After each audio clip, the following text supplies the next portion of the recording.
Hi guys, welcome back to SewGrannySew. I have a special treat for you today. So last year I did about 40 to 45 quilts throughout the year. So my husband had decided to buy me an Accuquilt for Christmas because I spent an awful lot of time on cutting out quilt squares and so forth. When I went on the Accuquilt site to research it a little bit to see if it was the right fit for me, there were some questions I had that weren't necessarily answered from the site. So I thought, well, maybe if you guys have those same questions, you might find this interesting.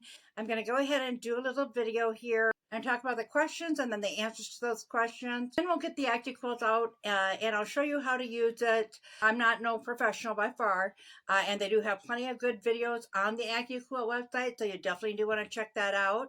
So let's go ahead and get over to that table and we'll get that started. Okay, so the first thing I want to show you is how they come. So I have my bag on upside down. I just use it as a dust jacket now, but they do come with the bag. There's 4 different kinds of Accuquilt cutters. The first one is a Go Me. It's very affordable, very portable. It weighs like 6 or 8 pounds. But the only downfall to that one is that it only uses the smaller dies. You cannot use your bigger dies in that one because the mouth is too narrow, as you can see here. And then we have the Accuquilt Go, which is a bit heavier, especially if you're older or arthritis or something like that. They are a little bit heavier to move around. They are meant to be portable.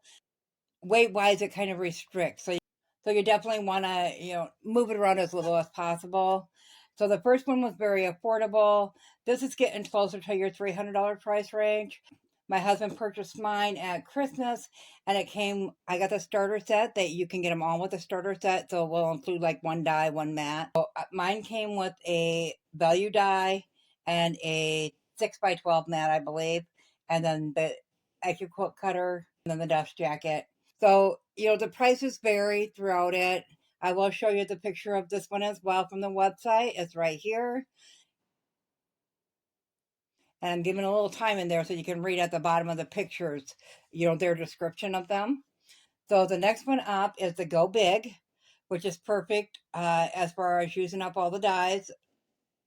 That one you can use the 10 by 10 die, which is, the size of your layer cake. So if you're going for investment purposes, you're going to sell the fabrics, cutting it for sell or whatever, or a quilt guild to share, whatever, if you got to do mass amounts. They get electronic versus this one is hand crank, as the Go Me is as well. So that's another benefit to it. If you have arthritis, that would be awesome. You wouldn't have to use a hand crank, although I don't find the hand crank to be hard at all. And the last one is a Studio 2 cutter. And that one's more for like businesses or avid quilters or professionals or, they're quite big. The difference in the dies between the Accuquilt Go and the Studio, if the Studio has a wooden back. I know I look a lot in the Accuquilt for sale groups on Facebook to see if you can get some dies that, maybe somebody got 2 of or something like that and they resell them sometimes. And I often saw the wooden ones and I never knew what they were for. And it's for the studio cutters. So if you ever come across those at all, that's what them are for. Okay, one of the questions I had is when you order your dies, they will come like this and they have a pattern on them. They also put out patterns on the website as well for them. But when you get them, as you can see, I wondered, well, do the mats come with them or do I need to buy the mats separately? You do need to buy the mats separately. So this is what it looks like. And inside where the lines are on here is your blade. So they also have a little pick that's used to clean them. And it comes with the starter set, or mine did. I'm sure if you got the same one. It's got plastic coverings on, but they're sometimes hard to pull off. But you can see that they got the tips on them. And you just pull out your pieces of fabric along that blade on both sides after using them to make sure your fabric doesn't cake up that blade and dull in it. So you can buy all the parts separate as well. You don't have to buy it in a set or anything like that. So this one here was for the 5-inch square. So that it does have, as you can see, the die includes the seam allowance. So the seam allowance is factored in. So these are actually going to be 5.5 inch cut on the die. So they do offer an assortment. There's several different dies. Like that one is the wedge 9-inch. I don't think that one's available anymore. And this one is the value die. So it comes with the square, the half squares, and then another size square. So they have several different ones. They also have die storage boxes such as this. So this is for a 10 by 10.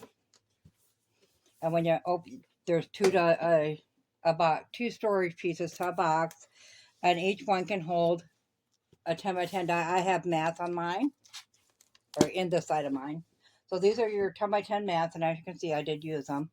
But they look like that, and they're double-sided, so you can use either side. So you just switch them, alternate them, to get more uses out of them. So it does help keep it all organized. Great for how you need to store your dies so they don't wreck the blades on the inside.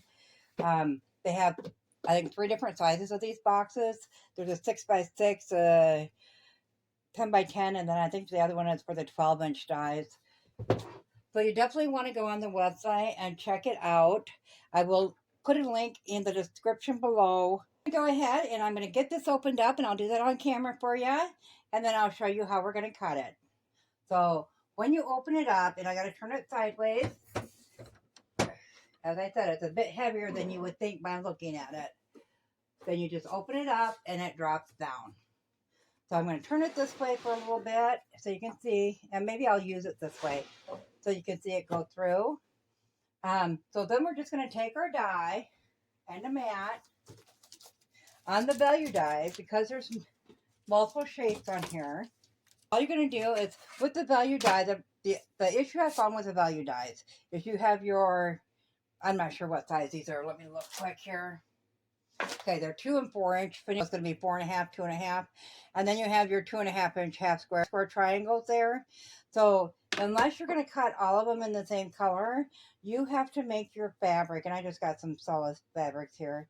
You have to make your fabric the size of whatever one you're going to cut on the value die. So we're going to go ahead and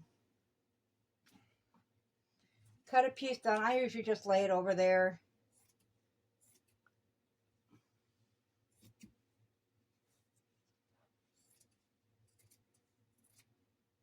As I said, I'm no expert on this either, so then I'm just going to lay that on top.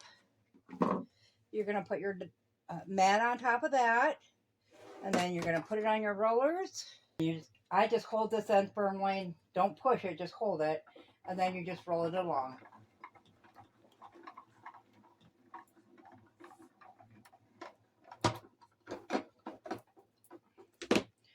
So once you have it cut, you have your 2-inch square and your 2 half square triangles. So it does have the seam allowance on it. So when you put those together,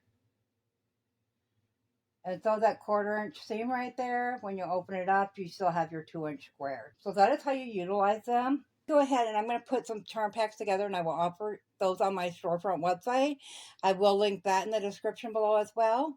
I will get some new designs in eventually, and I will start selling those ones as well.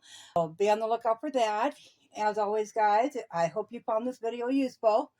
If you did, go ahead and give it a big thumbs up, because that really helps the channel out. If you haven't subscribed yet, go ahead and hit that subscribe button, because we'd love to have you here.